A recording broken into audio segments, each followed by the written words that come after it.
تبوک سے جب حضور واپس آ رہے تھے تو یہ ایک لمبا سفر تھا، اور ایک لمبی جدائی کے بعد صحابہ کو حضور کی زیارت کا موقع نصیب ہو رہا تھا۔ تو لوگ ترس گئے تھے۔ ایک وہ منظر کہ شام سویرے حضور کے پیچھے نمازوں کی بہاریں، حضور کے چہرے کی زیارت اور آقا کریم علیہ السلام کی دل آویز اور میٹھی باتوں کو سننا، کیا مناظر تھے۔ صحابہ روز یہ مزے لوٹتے تھے۔ جب دل اداس ہویا سیدھے حضور کی خدمت میں آ گئے، چہرہ انور کو دیکھا، ساری پیاس بجھ گئی۔ اور آج کتنے دن ہو گئے کہ حضور کو دیکھا نہیں، حضور تبوک پہ تشریف لے گئے۔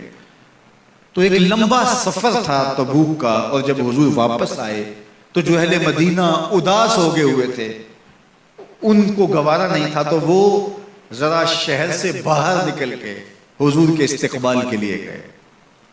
مدینہ المنورہ کی جہاں حد ہے اس حد کے قریب پہنچ گئے۔ ادھر سے جو تبوک سے حضور اور حضور کے ساتھی آ رہے تھے، وہ بھی اس بارڈر پہ، اس سرحد پہ، مدینہ المنورہ جہاں شروع ہوتا ہے وہاں قریب پہنچ گئے۔ قدرتی ہوا مدینہ المنورہ سے اس جانب چل رہی تھی جدھر سے حضور تشریف لا رہے تھے۔ تو یہ جو لوگ جا رہے تھے، ان کے گھوڑوں کی، کچھ پیدل تھے، ان کی ٹاپوں سے اور پیدل پاؤں سے گرد اڑی، اور اڑتی ہوئی گرد کا رخ ادھر تھا ہوا کی وجہ سے جدھر حضور اور حضور کے غلام آ رہے تھے۔ تو جب گرد ادھر پڑی نا، تو روایات میں آتا ہے کہ وہ جو صحابہ تھے گھوڑوں کے اوپر سوار آ رہے تھے، اس گرد سے بچنے کے لیے انہوں نے اپنے اماموں کے شملے اپنی ناک پہ رکھ لیے، اس لیے رکھے کہ اس گرد سے بچ جائیں۔ تو میرے آقا کریم نے دیکھا کہ یہ اس گرد سے جو مدینہ المنورہ کی حدود سے اڑ کے آ رہی ہے، بچنے کے لیے اپنے ناکوں پہ کپڑے رکھ رہے ہیں۔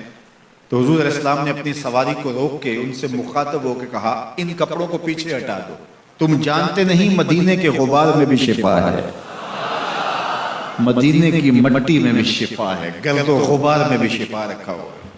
میں چم چم اکھاں نہ للاواں، صدقڑے جاواں نے مٹی عرب دی۔